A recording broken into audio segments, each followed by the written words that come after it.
Bismillahirrahmanirrahim. Assalamualaikum warahmatullahi wabarakatuh. Sebelum memulai pengajiannya, saya mau mengingatkan tonton sampai habis agar tidak gagal paham atau salah mengartikan.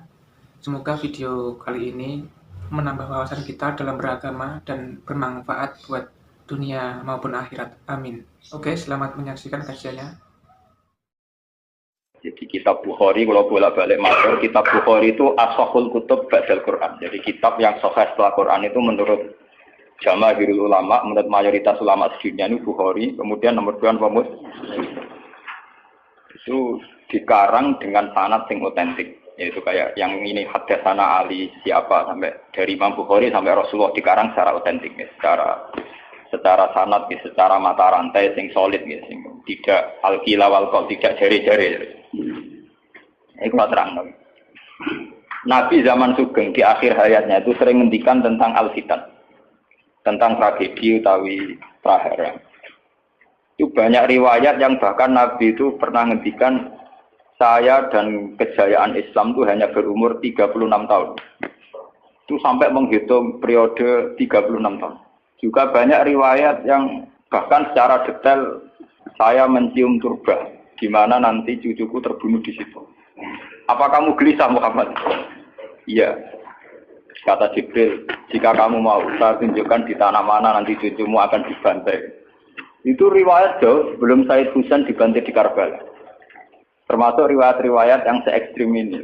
Jadi ini kan terus ngaji kalau wingi-wingi bahwa nanti pada akhirnya sing mlebu neraka iku ora wong dolim tok, termasuk kita-kita sing saleh. Jadi wis sempat masuk swarga. Wong pontok Haudun Nabi berarti mendekati napa? Swarga. Bahkan bagian riwayat Haudun Nabi itu fil jannah. Makanya kalau ini cerita, ini amun salah paham tuh. Orang Khawarij itu soleh-soleh wong.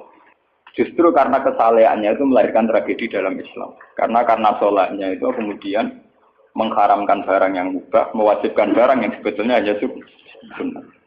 Penyakit wong soleh mesti begitu. Ane jajal awet ke itikaf ning masjid seminggu, soleh seminggu.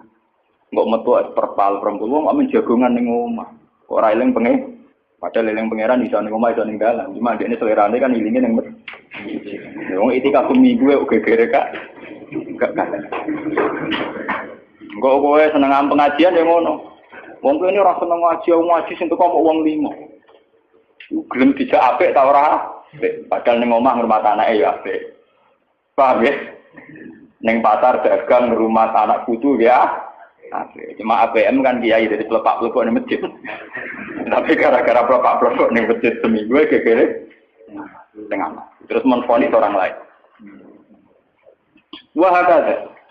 Jadi sebentuk kesalehan itu pasti melahirkan tragedi. Itu tadi, kamu iktikaf di masjid seminggu saja. Kamu akan janggal sama orang-orang yang berkeliaran di jalan-jalan. Hanya kamu anggap tidak sebaik kamu. Kapan ingat Tuhan kalau di jalan-jalan terus? Kamu nyai di satu daerah yang ngaji 10, 20. Nanti kamu kecewa. Orang sini gak seneng ngaji, gak seneng kebenaran, gak seneng kebaikan. Padahal orang yang di rumah mungkin ngerawat anaknya juga ibadah. Gitu guys. Rawat keluarganya juga ibadah. Hanya karena dia tidak ngaji sama kamu anggap tidak ibadah. Padahal di rumah juga ibadah dia. Nah ini orang Khawarij dengan background kayak itu paling mudah begitu. Sehingga orang-orang ini nanti ketika sudah sampai ke surga, kemudian ketemu Nabi, kata Nabi mau disampaikan ke Haudun Nabi. Dia mau sampai ke telaga Nabi. Tapi pas mau sampai ke telaga, terus Nabi diingatkan oleh Allah, Mas, mereka tidak layak masuk surga. Innahum qad ahdatsu ba'dak. Mereka bikin bid'ah setelah kamu. Tapi itu umatku ya Allah, saya kenal mereka, mereka kenal saya. Ya, tapi sukon itu harus dijauhkan dari surga. Dan ini kalau cerita, kenapa kesalehan melahirkan tragedi? Dalam semua sejarah dunia, selalu tragedi itu dimulai dari kesalehan. Ya. Semua tragedi dunia itu dimulai dari kesalehan. Paling enggak klaim kesalehan. Ya, paling enggak klaim apa? Kesalehan. Karena semua sebentuk kesalehan atas nama agama tentu langsung dikaitkan dengan Allah. Bertautan dengan hukum Allah. Kalau sudah kamu yakini itu hukum Allah, tentu kamu dengan mudah akan menghukumi kafir siapa saja yang menentang. Karena kamu anggap melecehkan hukum Allah. Akhir dari itu tentu kamu akan tahlilud dam. Nak ngono wong iku halal darah. Ini rungokno tenan. Karena setiap pelanggaran atas nama agama tentu dianggap melanggar hukum Allah. Jika orang yang klaim demikian kan mudah mengkafirkan orang lain karena dianggap wani pengerang. Paham ya? Nah, kalau sudah menvonis orang lain berani Tuhan, tentu darahnya dihalalkan. Kayak kasus kaum Khawarij. Sebetulnya saat Ali Muawiyah itu melakukan konflik atau terjadi konflik, saling bunuh, saling perang, kelompoknya Ali Muawiyah saling serang, itu kan tragedi duniawi biasa. Dalam hidup pasti ada gejolak, ada demonstrasi, ya, ada perebutan kekuasaan. Sebetulnya itu kan fenomena sosial biasa. Misalnya kiai drengki-drengkinan, maksudnya kiai drengkinan bakul bakso kan enggak. Bakul bakso drengki-drengkinan itu bakul. Orang malah bakul es rukun. Tidak bisa kamu logika panas musuhnya adem, bakul bakso jejer bakul es rukun. Mergo bar mangan bakso tuku. Tapi bakul es modal adem itu tukaran. Mergo saingan, itu nunjukno nek saingan sak jenis. Mulane kaya aku rada aman. Mergo sing nyaingi aku kudu alime sekali beraku aman. Paling wong saingi ade ku adir wis lho, Pak. Padha kelas-kelas ringan kan musuhe ge kelas. Mulane kena ngalim tulisan kaliber. Dadi rapati de musuh. Maksudnya ngalime kaliber terus fasilitas biasa. Wong rapati nyucu, wong rapati hormati, wong ape drengki apa? Wong kula yo mak turu temangsang ning kos drengkeni apa? Mun kula elmoni ya, dadi wong rapati drengki mun kula elmoni. Dadi ngalime kaliber fasilitas biasa. Wah aman. Kok kayak gitu. Aman, itu istihad. Jadi untuk menjaga keamanan. Ngalime ra kaliber yang dadi wong nyucup wong dobar, mesti wong mencep lah. Alim sepi kok wong dobar wis gegere gak karuan. Niku termasuk strategi ngadepi napa prahara. Artinya sakit di elmoni. Sebenarnya secara ijtihad itu bisa napa? Bisa ten. Lalu kula biasa mama-mama teng kula mriko nggih rumbal be anak kula. Enggak, nggih biasa ana mobil direm kes monggo bareng kula. Kak, lagi benefit. Kula betul mobil. Nah, ono omah muter pirang-pirang. Nah itu memang gitu ya, karena kita trauma dengan sejarah. Ketika Khawarij meyakini Ali melahirkan sulmatan fiddin, melahirkan pencitraan agama. Salmatan fiddin, atau sulmatan fiddin itu pencitraan agama. Muawiyah juga dituduh demikian, salmatan fiddin. Akhirnya orang Khawarij lewat kelompoknya itu ada sekelompok orang yang ditugasi membunuh Ali, ditugasi membunuh Muawiyah, dan ditugasi membunuh Amr bin As di Mesir. Semua tokoh-tokoh besar Islam itu melahirkan tragedi Islam, harus dibunuh semua. Itu yang keputusan gitu tuh lewat kesalehan. Mereka orang-orang soleh, orang-orang khusyuk, senang iktikaf, senang zikir. Tapi punya keputusan sing lahirno tragedi dalam Islam. Makanya kamu jangan kaget, kenapa di Irak itu banyak perang saudara, di Mesir, di Sudan, di Khartoum, di Darfur, di Somalia. Itu kalau sudah perang berani mati, karena mereka mengatasnamakan agama. Nah, kalau agama berarti merasa dia punya titah Allah, titah Tuhan. Sehingga kelompok lain, ya orang Sunni, Bantai, Syiah, Ahmad Sunni itu biasa. Makanya kita disyukur, kalau bolak-balik ini, kita harus syukur sebagai bangsa Indonesia. Bangsa Indonesia di filosofi bedol guri, soalnya bergemeng-gemeng ngelas neng guri, orang terus bah. Ini kita syukur jadi wong Jawa. Cari rasa cocok, wis mau grudal grudel. Misalnya rasa-rasaran kiai beda partai mau grudal, bagus sekali. Karena ada sampai pembunuhan. Paling banter sing dikisi pelatihan ngirim tarmihim. Ayo tak pikir ramahan gini, tak pikir bodoh ramahan tindak, tak pikir. Ya paling misalnya mati dikisi yang ngelusi titik. Orang anti mati. Paham? Semenjak itu tragedi itu tidak dimulai dibunuh non-Muslim, tapi dibunuh orang Islam. Semenjak peristiwa Ali Muawiyah. Dulu Umar itu matinya masih keren. Umar itu dibunuh oleh seorang Yahudi, Abu Lulu, seorang Majusi, Abu Lulu al-Majusi.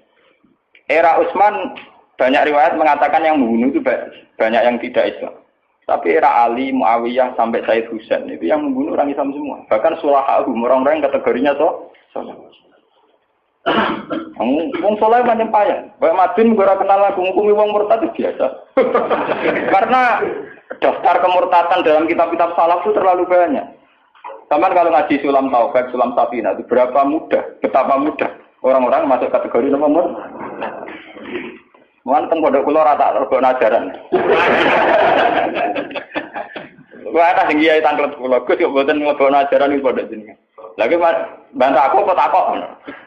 Nak bantah, ya bantah-bantah, nak takok tak jawab. Ini umum kula perhitung dong, itu memang resiko. Resiko ada takfir. Bukan kitabnya yang salah. Kita kalau tidak punya khazanah banyak itu resiko. Jadi kalau baca kitab gitu itu harus punya khazanah yang lain yang apa? Banyak. Sehingga tidak mudah mentakfirkan orang atau memurtadkan. Semenjak Ali Muawiyah tragedi karena kelompok-kelompok soleh itu menvonis Ali itu murtad atau Muawiyah itu murtad. Kemudian diteruskan. Kalau gitu halal darahnya. Akhirnya dibunuh. Ali ya dibunuh, Muawiyah ya seringkali mengalami percobaan dibunuh. Ya kalau kan nanti cerita tengah sini, jadi Ali hasil dibunuh, yang Muawiyah sebetulnya subuh itu juga dibunuh, tapi pas itu Muawiyah meriang, yang imami itu wakilnya, sehingga yang dibunuh wakil. Mulanya kalau boleh cerita, nih tinggal dengan wong kesolehan mesti pintu-pintu, wong kuaris sih pintu-pintu, wong ngongkon killer, ngongkon pembunuh bayaran, kok tarifnya ini, dalam Muawiyah itu sopo, pokoknya sing imami subuh. Orang disifati ciri-ciri spesifik buatan, pokoknya sing imami.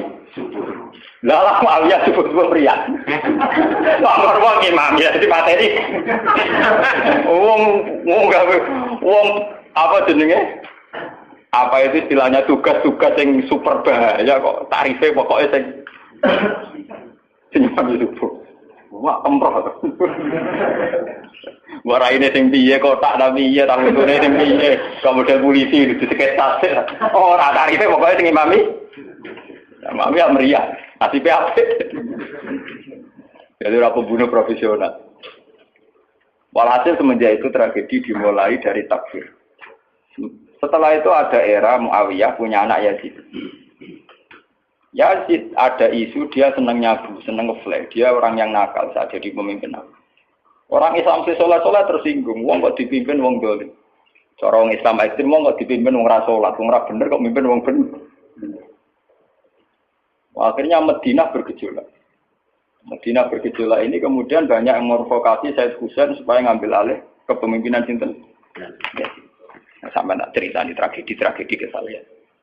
Walhasil Said Husain akhirnya lewat bantuan orang-orang Kufah. Orang Kufah itu saat ini dari wilayah Irak. Ya. Jadi kayak Kufah, Asfahan, terus Nahawandu itu ikut wilayah Irak. Ketika Irak pecah dengan Iran, ikut wilayah apa? Iran. Dulu yang situ semua itu namanya orang dulu kalau bilang itu Kufah sama Basra. Gitu, makanya kalau di kitab-kitab Nahwu semua kitab salah kalau bahasakan kawasan itu, kalau ada kawasan Kufah ya apa? Basra. Sekarang di bahasa internasional lebih dikenal Irak semua. Tapi kalau dulu orang bilang itu Kufah, Basra, Nahawandu, Asbahan, Khurasan. Itu kan sampean. Orang-orang Kufah datang ke Madinah. Ya Husain, karena yang dituduh zalim, kita-kita yang nanti di Kufah siap membeat jenengan jadi khalifah. Siap dukung jenengan jadi apa? Khalifah. Ini ku mengkudeta kepemimpinan ya Yazid. Said Husain sebagai orang junior, beliau konsultasi sama Said Ibnu Abbas. Ibnu Abbas itu pernah paman, karena Ibnu Abbas itu misananya Nabi. Ya, Ibnu Abbas itu kan misalnya di sini Nabi. Beliau itu sugeng nanti era Said Husain ya. Ibnu Abbas sugeng nanti era Said Husain. Ketika Said Husain konsultasi sama Ibnu Abbas, dihentikan ini. Yabna ammi al-Kufah la tafi. Sopo sing ape dukung kowe? Tiang Kufah ya ammi. Wong Kufah atau jujur. Wong Kufah itu bulat gak welet. Al-Kufah la tafi. Wong Kufah nak janji atau nepat. Dulu kayak kawasan Kufah ini sampai pulau cerita sejarah bin zaman roh. Kan tiap daerah kan terkenalan dewe-dewe. Ono daerah terkenal bedol guri, ono daerah terkenal badoan. Ibu tenan ora tiap daerah kan terkenalan dewe-dewe. Yang repot terkenal bedol guri, ono terkenal kayak Madura baso. Ono terkenal daerah, daerah kono medhit kabeh. Nah, kalau nang Sunda wah wani wong lanang kan tiap daerah dia terkenalan sendiri-sendiri. Paham ya? Karena perilaku budaya orang mesti diciri. Nah, itu di era itu, Kufah itu punya ciri khas al-Kufah la tafi. Wong Kufah mesti ora jujur. tenang. Walhasil akhirnya Said Husain minta maklum ya, minta supaya dimaklumi. Ya Ami, saya ini sudah bertekad untuk menuruti permintaan orang-orang Kufah. Jadi meskipun paman saya melarang, saya tetap berangkat. Terus kata Ibn Abbas, ya sudah, kalau itu jadi keputusan kamu. Mulanya Said Husain terkenal Said sing berengkel. Mulanya kena dititeni. Said sing turunan Husain, ini rata-rata berengkel-berengkel. Ini kados orang Iran, itu rata-rata Saidnya Husain. Kados Abdul Qadir, kados Said Muhammad itu Al-Hasan. Makanya kalau Said Muhammad itu Al-Hasan, rata-rata karena Said Hasan dulu itu yang punya keputusan amul istima. Jadi tidak mau perang. Sehingga era Said Hasan yang dikatakan amul istima. Tahun bersatunya umat. Era Husain betul. Walhasil wala-wala cerita Said Husain kersok dibawa orang Kufah menuju Irak. Pas sampai Karbala. Itu Said Husain bilang gini sama pengawal-pengawalnya, ini sampai mana? Ini Karbala ya Husain. Saya Husain hadhihi karobun wa balaun. Ini karobun, kesusahan wa balaun dan tragedi ujian. Delalah pasukan yang dikirim Yazid bunuh Sayyid Husain ya pasti muti Karbala. Dan itu yang diperingati orang Syiah di 10 Muharram, yang disebut tragedi Karbala. Makanya bendera-bendera Syiah itu tulisannya ya Husain karena orang Syiah meringati hari meninggalnya Husain itu jadi hari suci betul. Dari besarnya orang Syiah itu hari tragedi Kabupaten Sinten Husain, yaitu di Karbala.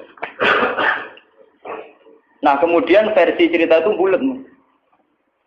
Kalau versi Sunni, karena sini model Kiai Indonesia, model versi Husnudzon, itu jari ini pengawalnya Muawiyah itu tidak disuruh bunuh, disuruh konsultasi saja. Cuma mereka overacting bunuh. Sehingga dalam keyakinan Sunni bahwa Yazid itu tidak dosa-dosa amat karena tidak nyuruh nama. Tapi nak cara Syiah, nyatanya mata ini kok dikelah-kelah, mata ini ya mata. Wah semenjak itu lahirlah kelompok Syiah besar-besaran. Siapa yang berbau Yazid, berbau Umayyah harus dibunuh. Kemudian dendam ini dijilmakan menjadi kelompok besar di dunia. Ini Syiah. Ngantos sama. Si Aduh nak muji-muji kaya-kaya agama itu dimulai Husain. Nggih. Wes ngono Husain delalah bin Ali. Jadi Nabi Muhammad idola sentrale Ali terus yang dianggap kesatria prajurit napa? Husain. Sehingga agama versi Syiah itu ya tiga itu. Muhammad, Husain, Ali.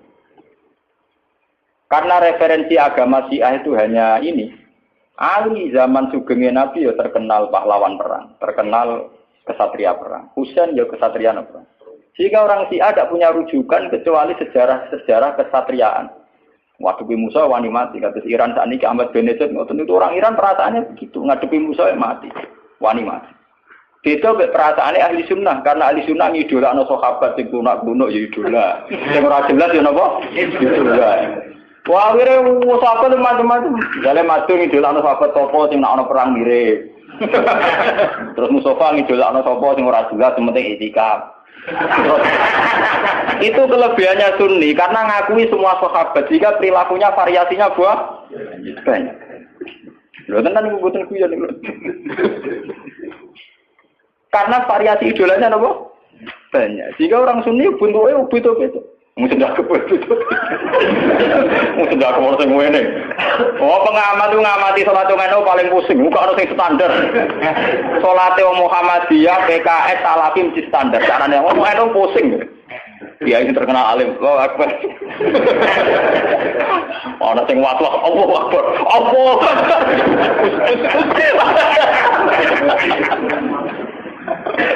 Oh, sedekah orang sing ngene, orang sing ngene, orang sing santai, orang sing labine ngancing nono selik. Karena orang Sunni terlalu banyak tokoh idola, karena keyakinan Sunni semua sahabat itu layak diikuti. Iku mbok barokah bolak nek keyakinan wong Sunni iku semua sahabat layak napa? Sahabat macam-macam, akhirnya wong Sunni macam-macam. Itu beda dengan Syiah. Sentral sejarahnya di Husain sebagai martel perang atau kesatria perang. Ali terkenal Al-Qarrar, orang yang reputasinya juga tentang nama Sehingga dalam terminologi Syiah itu tidak ada istilah bil hikmati wal mau'izatil hasanah, sing sabar ngadepi musuh sing santun ora mahal tuh, tak Jawa niku mboten mahal. Paham ya? Kenapa ngerti kenapa sih acara berpikir demi nak Sunni mboten. Mau kiai iku dhisik ning daerah Abangan. Mujite sik letong ora malah ndonga. Wah cerita seputar rawani tok. Seputar sabar, seputar gawah. Jarang kok kiai Sunni wani jotosan. Jadi sejarah dengan sabar. Sehingga dalam tradisi Sunni itu tidak ada revolusi. Sampai sekarang. Beda dengan di Syiah. Libanon pengikut Syiah, Syria ya Syiah. Iran juga Syiah. Meskipun Syiah sendiri punya variasi, kayak Syiah Imamiyah, Syiah Ismailiyah, Zaidiyah, dan sebagainya. Tapi trennya sama, tetap menjadikan Said Husain sebagai sentral. Karena langsung TV kan nonton bendera Syiah tulisannya apa? Ya apa? Ya Husain. Nah sama idola kan buatan Husain. Idola Hasan. Said Hasan itu rasa seneng perang. Tapi semua ya kok. Jadi ya Pak Kiai Jawa perang barang. Gerwapan didik, nopo poli. Ya, jadi sejarah berulang. Ya apa-apa. Jadi perang repot. Mau ya mirip perang. Itu cerita. Bon akhirnya setelah era Yazid, kemudian ada dinasti-dinasti. Kemudian era Yazid karena bin Muawiyah disebut dinasti Umayyah. Orang-orang penggemar Husain karena Husain itu mimpi Rasul melahirkan dinasti. Jadi disebut dinasti Fatimiyah. Sebenarnya dinasti Fatimiyah itu bukan dinasti turunan Husain, karena saking cintanya ke Husain mengatasnamakan dinasti apa? Fatimiyah. Ada perang. Walhasil wala-wali zaman nanti dinasti Fatimiyah itu puasa. Ketika puasa sempat bikin Al-Azhar. Jadi Al-Azhar dulu itu barokahnya dinasti Fatimiyah. Al-Azhar itu dari kata Fatimah Zahra. Af'al tafdilnya Zahra itu Al-Azhar. Kayak Hasna. Kalau mu'anat kan Hasna. Kalau bahasa Arab untuk af'al tafdil Al-Ahsan. Jadi kalau Zahra berarti menjadi Azhar. Itu karena bahasa saja. Kayak Hasna mu'anat. Kalau Ahsan untuk af'al tafdilnya. Jadi kalau Zahra jadi apa? Azhar. Dari kata Fatimah Zahra. Ya sudah begitu. Artinya semenjak tragedi Ali Muawiyah itu kemudian orang Islam itu sudah perang terus sama Islam terus. Ya, dinasti Umayyah digusur, Abbasiyah, Fatimiyah terus begitu. Sampai terakhir di Seljuk kayak zaman era Bauddin Leng, Timur Leng dan sebagainya. Kemudian agak bersatu saat terjadi perang salib, yaitu disatukan oleh kepentingan melawan Pangeran Philip dari Prancis dulu saat menyerang Baitul Maqdis. Itu ada perang salib satu yang dipimpin Salahuddin bin itu mendingan karena ada musuh. Nanti kadang musuh itu dibutuhkan oleh dari Sayyidina Imam Syafi'i ngendikan musuh yang berpikir luwih apik timbang kanca. Kok kanca ku nek ana musuh tukaran musuh dhewe, kancane dhewe. Mane sakjane partai-partai Islam kudu duwe musuh bersama. Malah juga partai-partai dhewe Islam kah? Islam kah. Jadi mesti kalau di Indonesia dijajah Belanda ya sepakat, pokoknya sementing Belanda diusir. Beda agama, beda partai musuh Belanda. Jadi rana Belanda, rana Jepang ya usir-usiran. Itu sejarah. Mulai dulu trennya sejarah begitu. Nah, semenjak itu sudah disebut fitnah. Kalau sudah fitnah itu la tusibanal ladzina dzalamu minkum. Yang kena tidak yang salah saja, yang soleh juga akan kena. Kalau fitnah itu sudah kena, sudah jatuh, pasti yang kena semua. Yang soleh juga ikut kena. Akhirnya orang-orang soleh itu banyak yang minggat. Makanya banyak sejarawan yang mengatakan Islam di Aceh masuk Aceh itu ya abad 7. Jadi abad persis sahabat. Nabi itu kan sekitar tahun 610. Ya. Kalau Masehinya sekitar 610. Nggih dong, ya. Wong sakniki itu 1430 Hijriah. Berarti terpautnya dengan Masehi kan sinten-sinten 600 tahun. Ya, 600 sinten tahun. Karena Masehi sekarang kan 2000, anggap saja 2000. Mas Hijriah sinten 1400 toh. Ya, kisarannya ya terpaut sekitar sinten 600 napa? 600. Kenapa disejarahkan di Aceh itu era sahabat? Karena ketika konflik Muawiyah itu benar-benar ekstrim, itu banyak sahabat yang netral yang milih minggat. Gak melok-melok, dia pergi. Dia saat pergi itu menuju Cina, karena dulu kota populer itu Cina. Ya banyak yang sampai ke Cina. Makanya kayak Cina di King di apa itu banyak kepulauan Cina sing Islamnya sudah mayoritas. Bahkan hampir semua elemen di Cina itu sudah banyak yang Islam. Termasuk pasukan. Makanya abad keberapa itu ada Jenggo, ada apa itu kamu tidak usah kaget karena era sahabat saja sudah ada Islam di terutama di nopo niku yang nopo ini kepulauan King nopo kabupaten atau apa kebenaran apa provinsi itu yang di sana itu. Sehingga apa Islam sudah merasuk di sana lama, termasuk banyak saja pasukan-pasukan Cina yang Islam. Makanya kayak cerita Jenggo Islam, terus Masjid Sambokong di Semarang itu diyakini Jenggo Dzurriyyah Rasul itu memang masuk akal dulu ketika tragedi itu memang banyak Dzurriyyah Rasul yang pergi ke Cina. Nah itu ada nggak sampai Cina. Bekas Tatar, beberapa Arab, pokoknya sholat Malaka, akhirnya tergambar doa. Sehingga Islam di Aceh tua betul. Orang sepakat pasti Islam pertama di Indonesia itu di Aceh. Makanya secara face ya wajahnya orang Aceh itu lebih dekat ke Arab atau India. Karena dulu mbah-mbahnya itu kalau nggak Arab ya apa? Nah, kayak Rupiah nak tunggu lama tunggu sama kan. Orang Yogyakarta Solo itu mesti asli made in Kenya. Mau nih pesa ndak kereta. Wong aja bangir-bangir. Nah ini mirip apa India. Karena kalau ndak dari Gujarat, dari Arab. Mbah-mbahane kita, Pak, mbah-mbahane wong napa? Iku Mas Bin barang mesti Jawa. Lemotin. Aku lo cerita. Sehingga ada Islam di Aceh itu ya barokahnya konflik. Ya barokahnya apa? Konflik. Makanya ketika Rasulullah ini cerita malih tentang Cina. Sebetulnya Nabi itu sempat diberitahu Tuhan, ya Muhammad. Ini kalau terus malih itu sing hadis sahih. Nabi pernah cerita ke sahabat, saya berdoa 3 hal. Yang 2 dikabulkan Allah, yang 1 tidak. Sahabat tanya, yang 1 itu apa ya Rasulullah? Saya minta Allah yahlika ummati, halaka ba'dihi diba'din. Saya minta supaya tidak ada kerusakan, tidak ada bantai-membantai antara umatku dengan umatku yang lain. Kamane aku ora kepengin wong Islam paten-tinaten berumat Islam di famanaani. Tapi Allah tidak mengkabulkan itu. Allah tidak mengkabulkan. Terus ketika Nabi kan secara basariah, secara kemanusiaan tuh kecewa. Karena tidak ingin melihat umatnya kok saling wong Islam kok paten-tinaten dan apa. Nah pangeran sementara pangeran kon iku keputusan umat, aku sing roh hikmah. Menang kalah sing duwe-dunya ya menang. Wong proposal ae gak di kabulno kan ya sah. Jenenge napa? Proposal, permohonan. Tapi ternyata sejarah membuktikan teori itu bahwa yang benar ternyata Tuhan. Ketika orang Islam di Timur Tengah tidak nyaman dengan kondisi Timur Tengah, banyak yang minggat. Termasuk minggat yang Cina. Akhirnya Islam yang Cina kata, minggat yang Aceh, akhirnya yang Aceh kata. Sama seperti Pangeran Diponegoro, Pangeran Minowo, tukaran kecewa mbek keraton do minggat. Akhirnya ono Islam teng Sulawesi, ono pangeran nak do berkeliaran itu. Berhubung wis dadi pangeran kan mental mimpine kan pancet. Akhirnya do gawe pondok, gawe gerak. Nah, mau tetep nang keraton meneng Taman Sari terus demenan terus malah repot. Nah, nang keraton nak penuh dengan kenikmatan. Membakar selir, pria punya selir, orang punya selera, dia punya apa?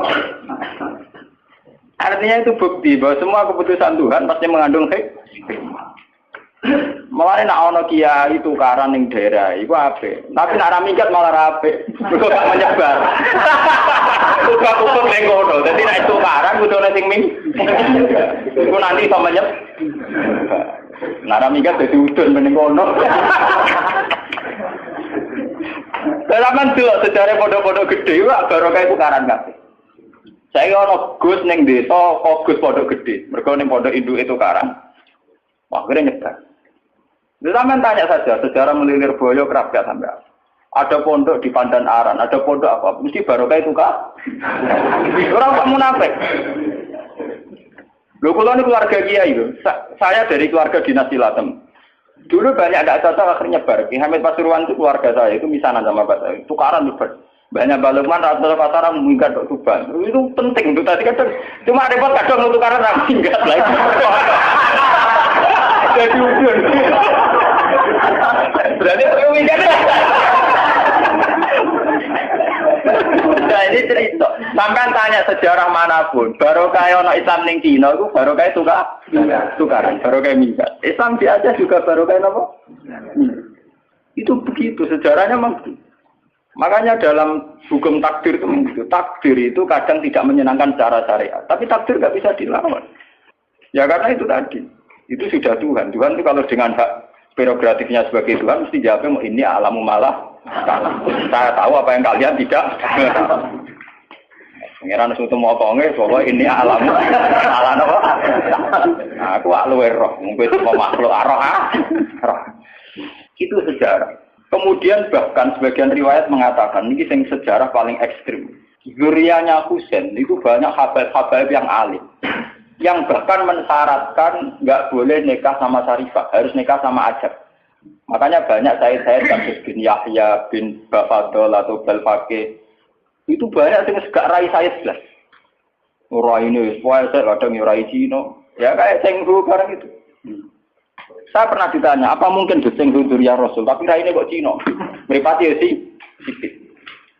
Dulu ketika banyak pembantaian karena orang memburu Duriyahnya Husain, ya sejarah itu kan kayak film-film Cina. Karena takut Duriyahnya Husain itu nanti melawan, mengkudeta, banyak orang yang berburu Duriyahnya Husain mau dibantai. Sehingga untuk mensiasati itu, banyak yang harus kawin sama orang non-Arab. Dan ini pesek atau keriting, pokoknya serah ketara Arab. Paham? Sehingga banyak Duriyah Rasulnya yang sudah secara wajah, secara postur sudah ada kayak Duriyah Rasul. Padahal silsilahnya jelas sampai Nabi. Itu dulu bagian dari strategi menghindari pembantaian. Makanya kamu jangan kaget. Misalnya istrinya Sari Budatua Cina, Putri Sempo Cina. Wes Cina kok ora tape tok kanjeng. Saya itu ngajak kurang, ngenteni dikandani. Itu sejarahnya memang begitu. Memang disengaja dulu dari babahnya apa? Artinya ya mungkin tuh kalau pesek turunan Nabi. Nah, keturunan Nabi keluarganya Nabi. Nah, keluarga yang untuk Nabi Jahal Abu Lahab barang.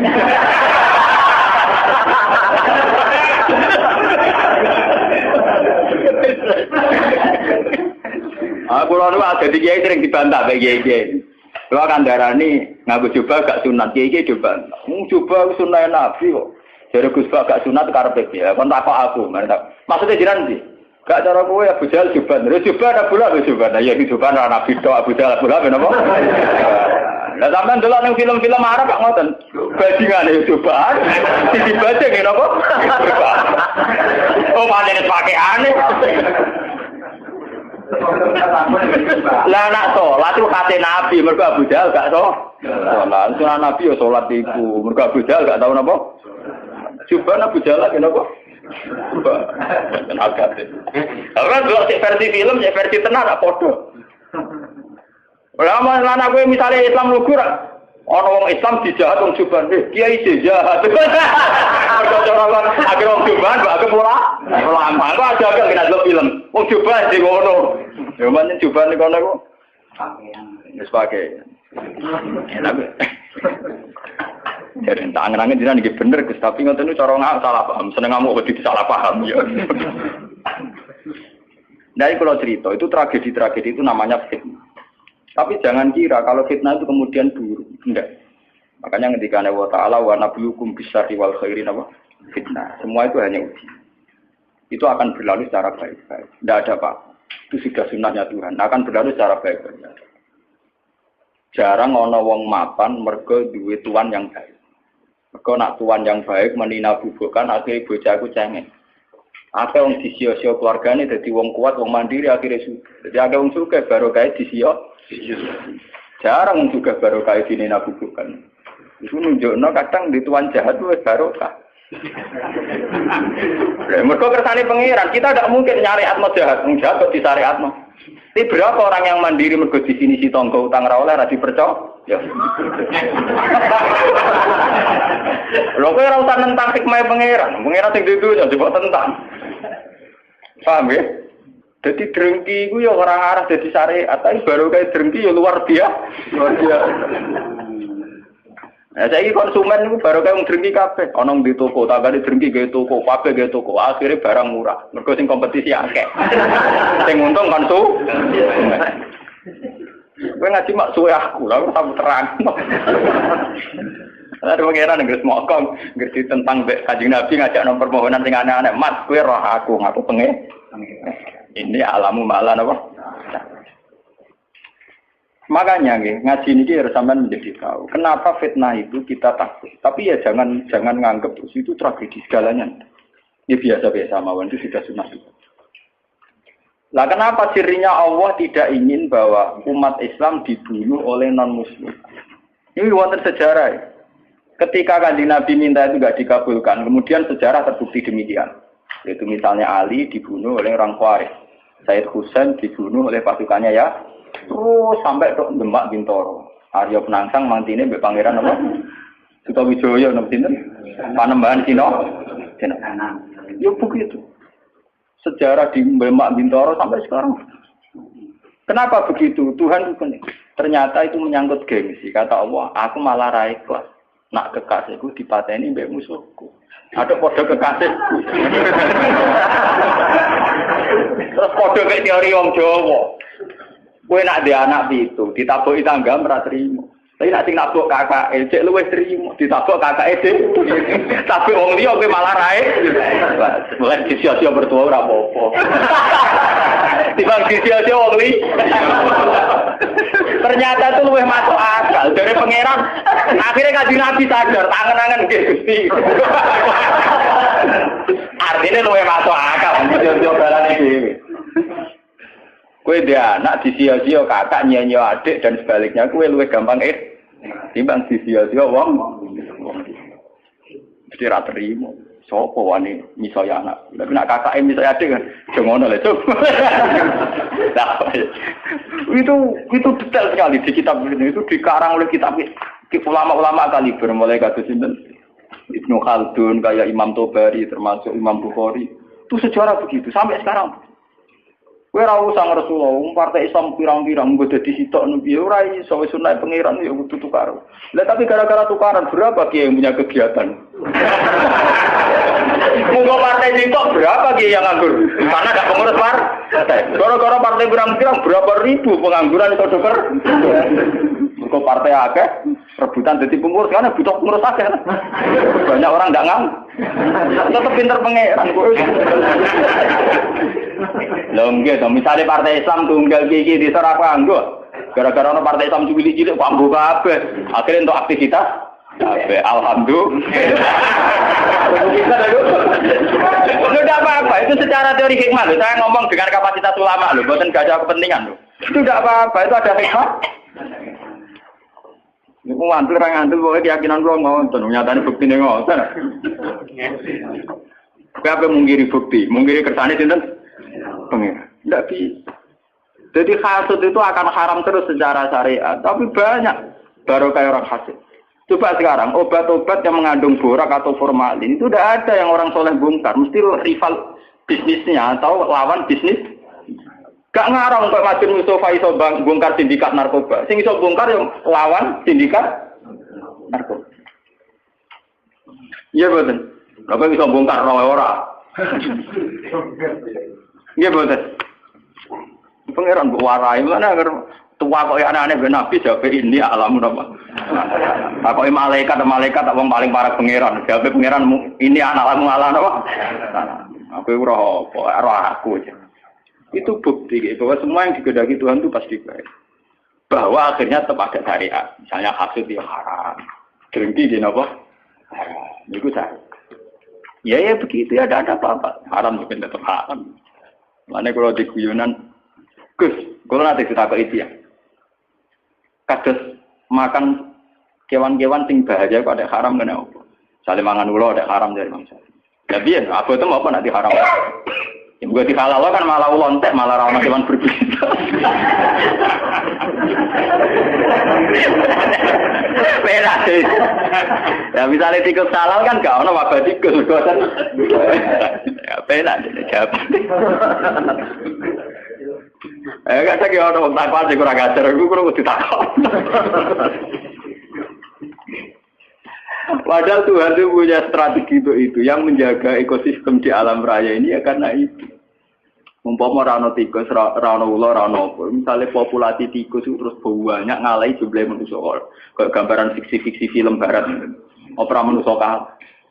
Lah nek ulane mbok entekno ora ono sing mangan tikus. Nanti populasi tikus luwih akeh timbang manusia, entek itu malah. Napa? Tapi kan pahala lho kudu tak pangan. Lho jumlahe ku luwih akeh, mergo ora ono sing mangan. Wis kadung luwih akeh kowe sing dipangan.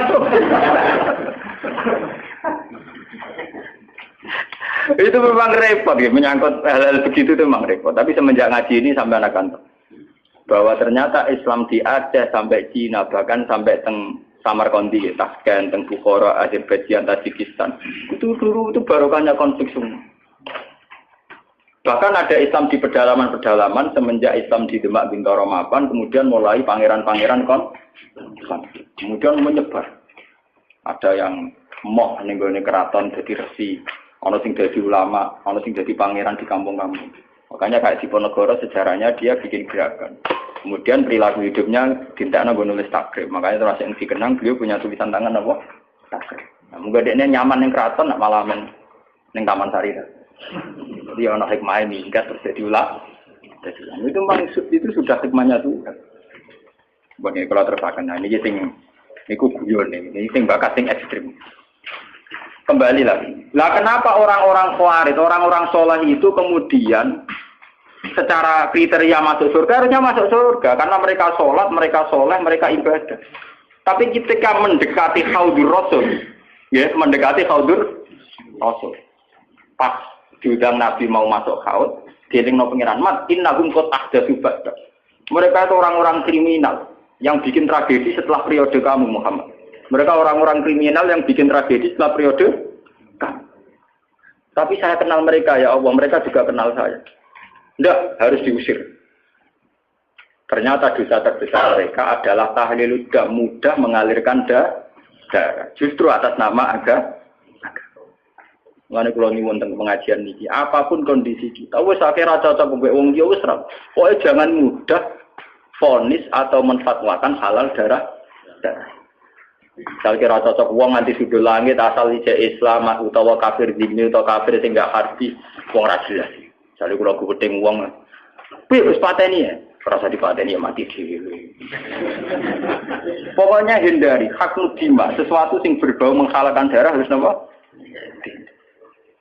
Karena kita ini sudah kenyang dengan tragedi-tragedi kemanusiaan atas nama napa? Agama. Lah sama ada nonton TV ini. Rompak-rompak Somalia ku nang masjidnya mewah-mewah mergo kampung Islam. Mergo ngerampak ku jenazah digo revolusi gawe negara napa? Nah, ya kempro-kemproan. Banyak tragedi-tragedi yang mengatasnamakan apa? Islam. Mergo terminologi agama kan kalau orang salah paham kan gitu. Cara bahasa dunia rampok. Misalnya dalam bahasa agama disebut ghanimah. Engkau cara terminologi dunia mengatakan itu bojone wong, cara agama kadang diarani amat. Artinya apa? Agama bisa menjelma menjadi anarkis di tangan orang-orang tidak tanggung jawab. Paham ya? Karena ada kesamaan istilah. Enggak tuh, sekali diarani ghanimah makanya wong liya oleh dijaluk to Mas. Paham ya? Sehingga mereka ya makanya banyak cerita-cerita ekstremis Islam yang kemudian berversi polisi pernah garong di toko emas ini, pernah ini itu. Karena mereka sekali meyakini satu keyakinan, nganggep ngono iku goni. Ngeri. Misalnya pemerkosaan terus dianggap amat repot. Ana kerusuhan Mei terus sampai kerusuhan. Itu kan repot. Makanya nggih kula setuju model Islam sing familiar, Islam sing sederhana. Kula nganti mati mboten seneng Islam sing aneh-aneh, sing ekstrem. Anu kula salat sunat yo rapati, pokoke kula seneng Islam sing umum, pokoke Islam minimalis. Kula nganti mati seneng. Kula nek ada bojo kula, aku ora seneng kok, misale bus warga perkara kakean salat sunat ora seneng. Selain kesel yo repot. Aku ben mlebu swarga iku mergo pangeran niku bah Islame kok sederhana, iku apik kok jaga stabilitas. Kok jaga apa? Kok repot. Warjin rahmat Allah Jembar ambus warga kok syaratnya kok repot ngono. Nek kadung rahmat Jembar ambus warga sing syaratnya mini.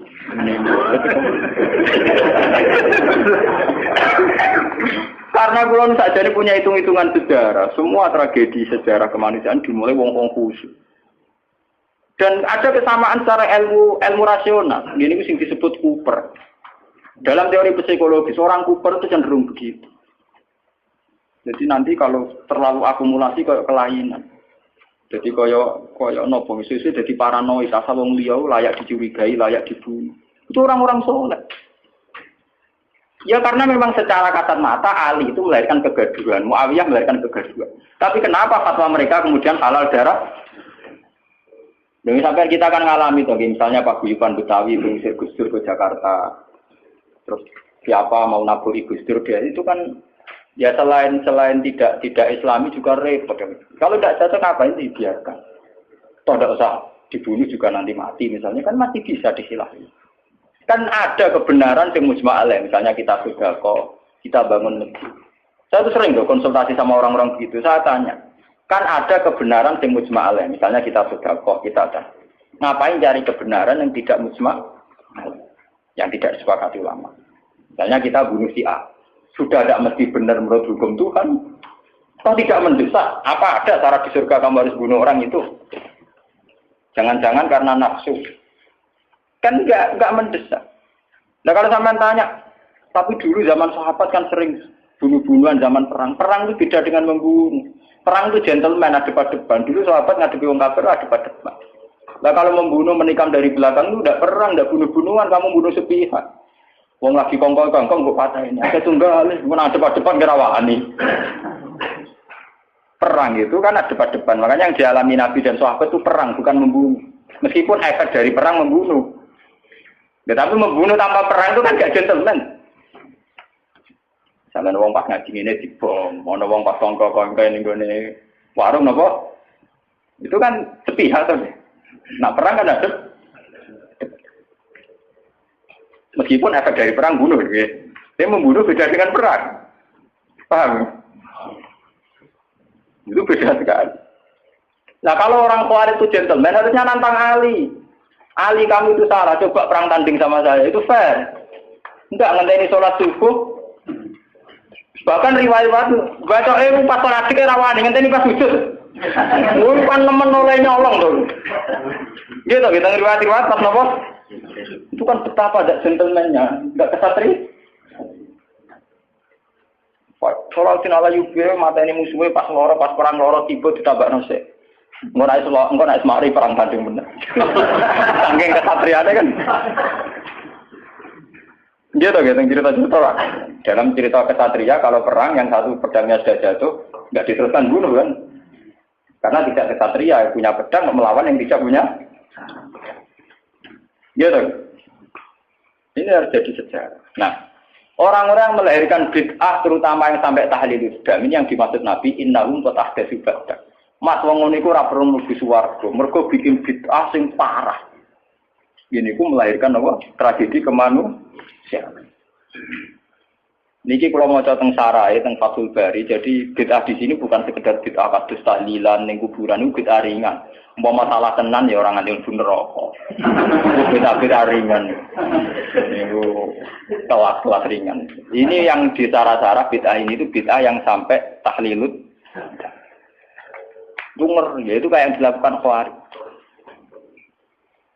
Makanya nggih kula wingi ditamoni kiai-kiai, kata kiai Rembang sing sowan kula tanya.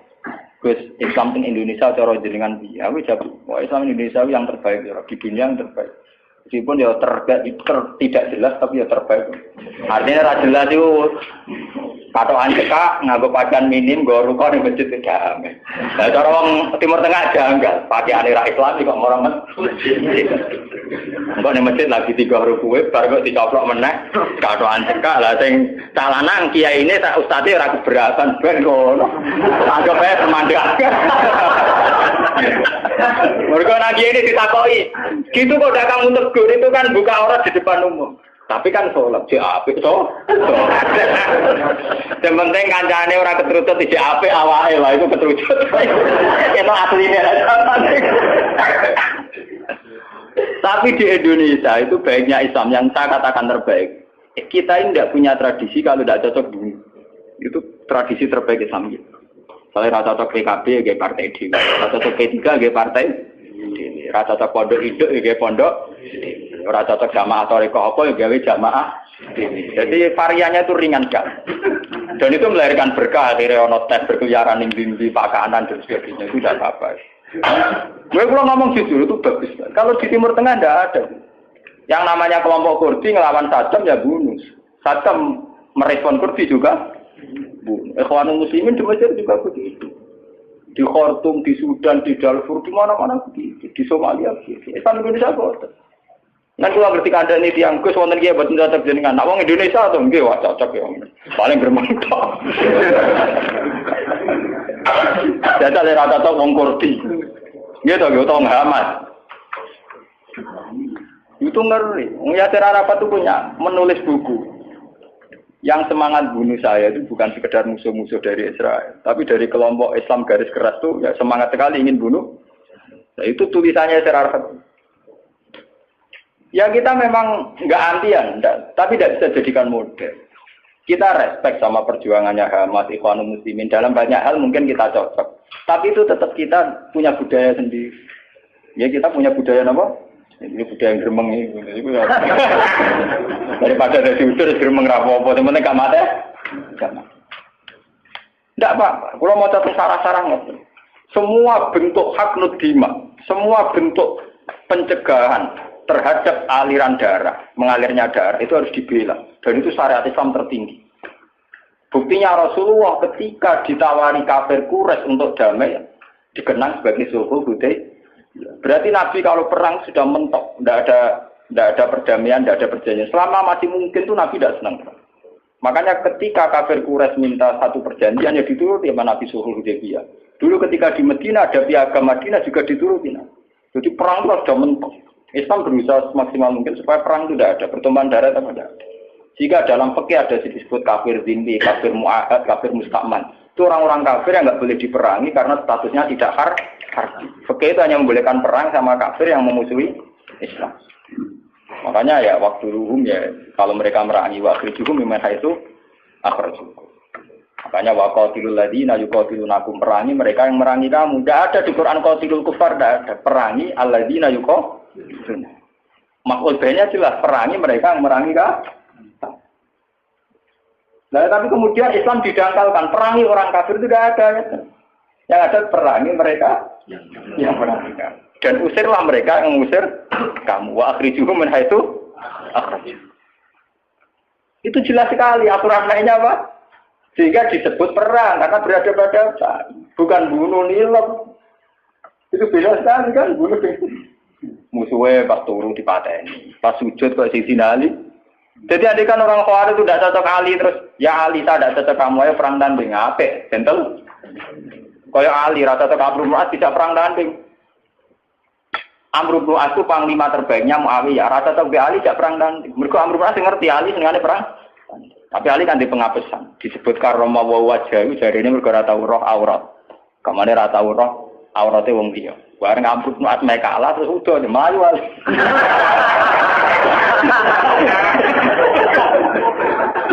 Ya ana sing tau kok tenang kok. Tapi dari kota pulau kurang ajar, berarti nggak terroh. Lah ini kok melayu bergo roh apa waktu itu tahu roh. Berarti tetap tahu roh. Melayu bergo dari roh, berarti ya tahu roh. Tetap tahu roh, gue setelah itu arah roh.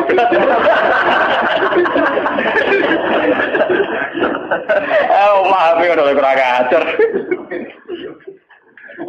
Enggak sampean biar tahu kenapa. Ini kan biar sampean tahu kenapa orang-orang soleh yang sudah dekat sama Khaudur Rasul ini kan sudah dekat. Sudah sampai ke Khaudur tapi sama Nabi mau ditarik. Ayo ikut masuk. Terus sama Allah dicegah jangan boleh ikut. Karena mereka melahirkan tragedi setelah kamu, Mas. Yaitu tragedi itu dimulai setelah kabudute Sayyidina Ali, Amr bin As. Ya, diteruskan kabudute Sayyid Husain. Ya, habis itu terus sampai periode Timur Leng. Timur Leng malah lucu meneh. Pidato teng kene sakniki teng Konstantinopel ya, daerah kawasan Turki, kawasan. Dene uga negara Islam, mantan budak. Mulane ora ana pemimpin sejati kecuali sangka keluarga budak tong biasa. Ora ana pemimpin sejati ning perang kok keluarga priyayi. Mergo mulai dhisik wong priyayi rapati wani mati kena riwe kicrat-kicrat. Anak mantan wong cilik kena peso ya biasa ditabuki wong ya napa? Ya, penting nek dadi tokoh. Mergo nekate gak karu. Niku dia filosofinya jelas. Ketika ditanya ingin nyerang Mesir, nyerang Medina, nyerang mana-mana. Sebagaimana hanya ada satu Tuhan, juga harus ada hanya satu raja. Untung dia sungkan ambek Ibnu Khaldun. Jadi dia itu satu-satunya raja yang kepengen negara Islam sedunia. Raja Dewa dikirimi surat, agar gak melak afiliasi ning kerajaane, dia diserang. Periode Timur Leste. Ya semua kerajaan dulu memang begitu, kayak Majapahit, agar ono kerajaan kecil disurati, melok utawa diserang. Nah melok ya terima jadi kadipaten. Nah ra gelem melok di ya Timur Leste begitu. Nah, dia yang sungkan hanya sama Ibnu Khaldun. Jadi Ibnu Khaldun itu menangi tragedi-tragedi perang. Dia konsultan. Itu begitu di mana-mana begitu. Kerajaan Islam begitu. Nah tragedi perang ini dianggap awaluman sana itu Yazid. Karena yang membunuh sinten? Sayyid sinten? Husain. Nah, ini balik yang cerita Syiah. Karena Syiah itu kecewa dengan selain Husain Ali, maka dalam khazanah Syiah, dalam idola Syiah, itu hanya ada cerita-cerita tentang kesatriaannya Sayyid Husain. Makanya di otak orang Syiah kalau ngadepi Amerika ya perang. Ngadepi mana perang? Karena mereka tidak punya khazanah referensi sahabat sing lunak kuno, sahabat sing apian, ora duwe muslim. Kok orang mereka puas ra kanggo. Ora apa? Paham ya? Terus kaum-kaum Khawarij ini karena mereka soleh, ini sudah dekat ke surga.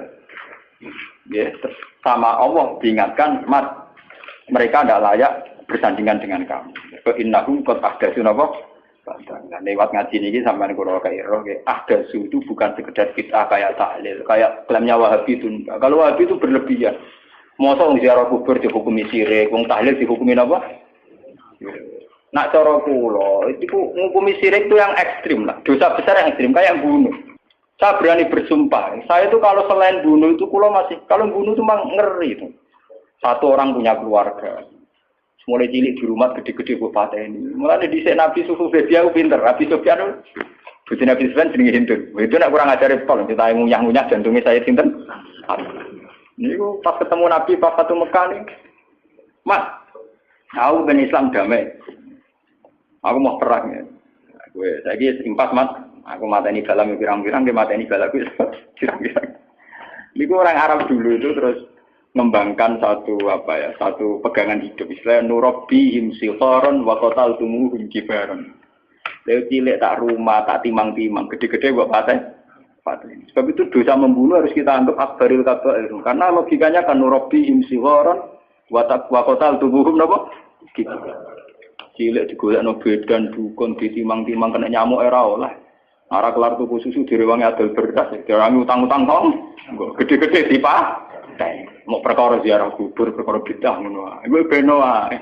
Ndak nganti-nganti patok. Paham ya? Sesat awwe. Lah misale karep kula nu ya dihukumi sing ringan. Nah, misale ra cocok, misale kelompok Wahabi apa Salafi apa ora cocok ziarah kubur anggap orang kurang kerjaan kan ringan to. Hukumi ngono apa abote? Kita dihukumi orang gak jelas. Ora ana hukumi iku sirik. Yang kula sering nanti cerita tentang kanca kula nu wong alim iso maca Fathul Mu'in niku mara Mekah. Tok kantor imigrasi tasih konangan nggo kitab Sawarikul Anwar, kitab Wasilah Said Muhammad. Enggak cara Wahabi ya sirik. Niku kitab tidak polisi Wahabi. Bariku dilebokno kantor, kon maca syahadat. Wong alim iso maca kitab disyahadat meneh. Aku lagi gugus urip-urip maca syahadat gak ikhlas. Dibates, kenapa? Islam mulai buai maca kitab cuanggis dibaptis kan maca apa? Mergo dianggap sih. Lah kok tak waca wis tapi gelo. Ayo foto data tuh gelo kok. Dene mati ra urip. Lalu kalau nak dihukumi, kalau sering takoki tiang-tiang, Gus hukume ngaten. Wingi tangga kula wonten sing kabundut. Kulo akan nyolati teng musala kulo nggih. Keluargane tengen kulo. Mudin sing tukang ngurusi jenazah mudin. Sowan Gus. Kulo mudine tuwa, sering tak Gus. Senengane ngentor wong mati kok gelem mati.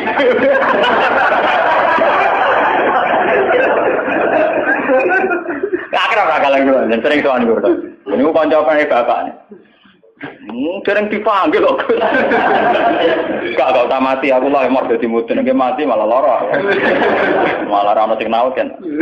Seneng jepiye ini kula mergo bagian talqin tak bagian ndekne kula mboten ate purun talqin. Pertama toko-toko darani wis bae ngene piye. Jadi tak kandhani. Waktu kabeh aku mudin mari nganggur. Tapi kula kan suwen keluargane kondo. Engko jatah sangu gak mudin. Ini tangger tenggu Gus. Wonten tonggo niku nak salat niku madhep ngetan sak desa namung setunggal mbok aliran kepercayaan mbono niku cara jenengan sepudi jek penak mati sakniki pun tuwa niku disolati napa mboten nek jenengan takoki salat ra salat iku jeringan penting aja takok sirik ta ora ning arepe wong akeh lho jam nggih kata ngomong sing semangat darani sirik nggih kan aku paling ra semangat darani hukum sirik ambek ra ana salat kira salat ringan. Saya ngungkumi rasa solati, maksudnya rasa solat kon anak yo bentuk karena keekstriman. Itu memang ya nyun saya itu tidak sependapat dengan Wahabi itu. Wahabi itu paling gampang pakai terminologi ini sirik ini sirik itu. Boleh bilang aja kayak ahli sunnah. Ahli sunnah itu kan ringan kalau ngukumi orang. Gendul, fase itu kenapa? Gendul. Jadi arah tasak baik uang, misalnya uang tukang zina hukumnya fase gendul. Misalnya uang tukang garang penjahat, dan kayak gampang. Wong tukang zina, wah BTS lonte, pokoknya dia mau ngukumi sirik, akhirnya di istilah wadah, malah ada sunnah sepakai istilah wadah. Mereka gedari bahasa sirik, gedari bahasa apa? Oh, no PSK, oh lonte. Jadi hukumnya apa? Ya lonte, orang hukumnya apa? Wong tukang maling penjahat, wong tak jelas itu. Tambah tapi boten, pokoknya dosa sirik, kamu dosa apa? Sirik. Padahal lagi hukum sirik itu keputusannya Tuhan ekstrim mergo inna wa la yaghfiru ayyushraka wa taruhane sirik dosane ra kena disebut.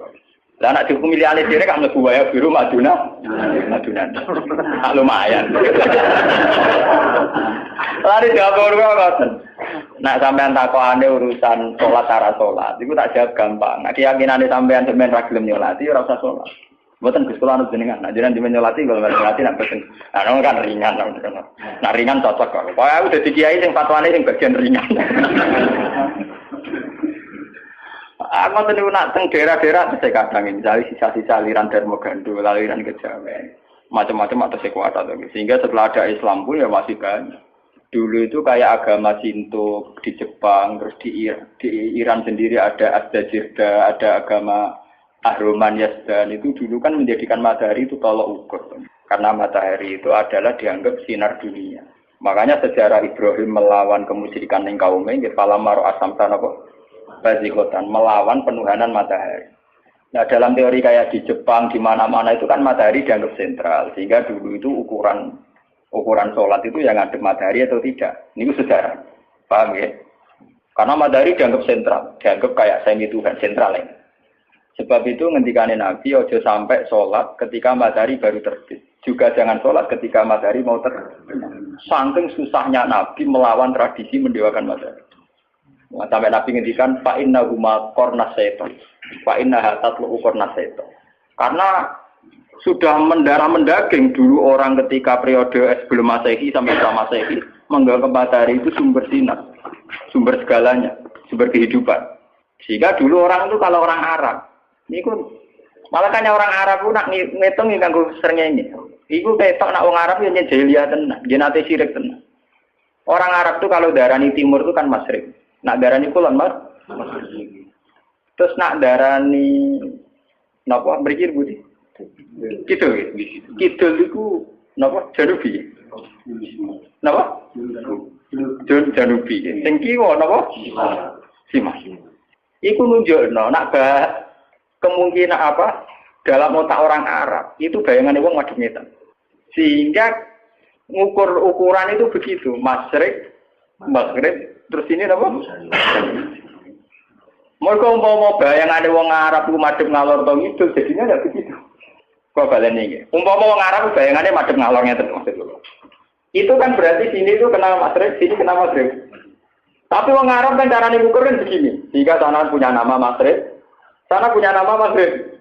Terus ini itu tidak punya nama. Namanya ini Janubi sama apa?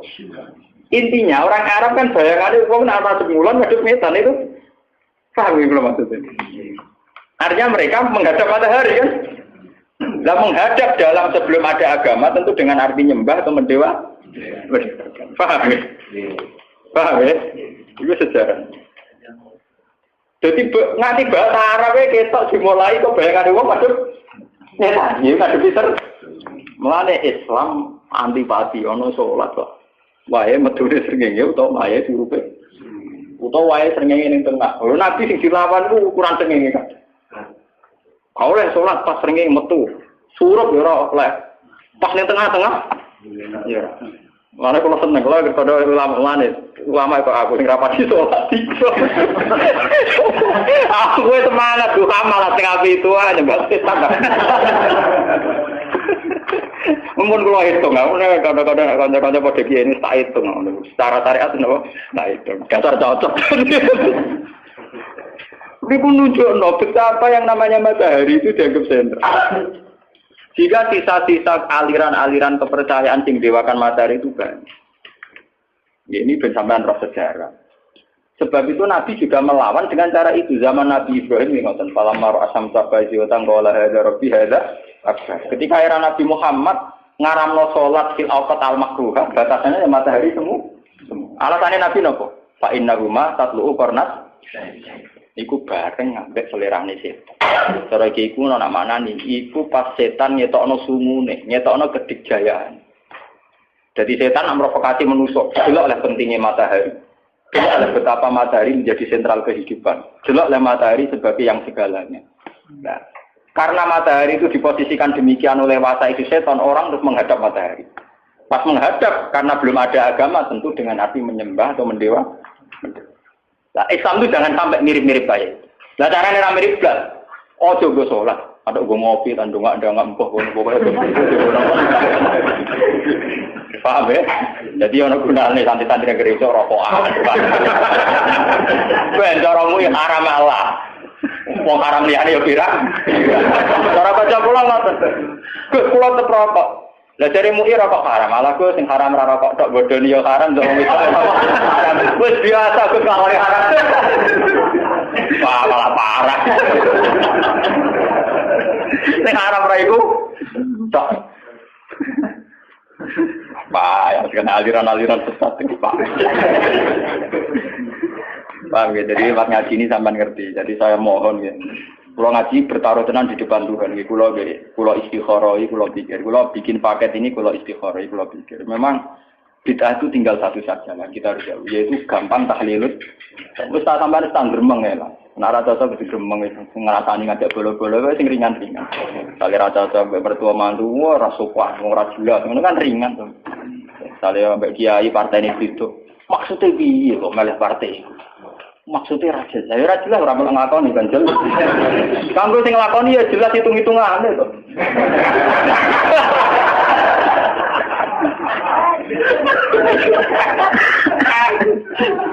Oh, mau nyerah malah ngelakoni ya orang hitung-hitungan. Aku sing ngelakoni ya jelas. Nanti kalau kertas kok ikut sudah nak buat derek nyalek-nyalek tanah moga. Lalu nambah laris, gara-gara kalau jago peragi politik, jadi tamu kulo kayak kata, tapi tak pisau ya mereka. Aku lama takut hukum tak jawab bang. Takut partai-partai pusolihin, anti partai dolimin. Nanti kalau tak, berarti jenengan kulpul. Orang ya tetap milah, tapi separuh aja.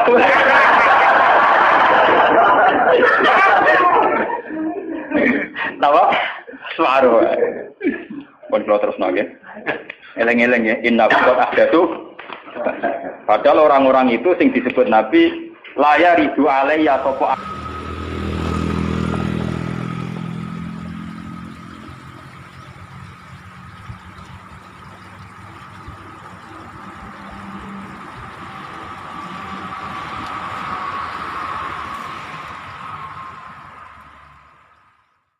Alhamdulillah, itu dia kajian dari Gus Baha. Semoga bermanfaat dan kita mendapatkan barokahnya, amin. Tunggu video dari kami bersama Gus Baha. Dan sekian, wassalamualaikum warahmatullahi wabarakatuh.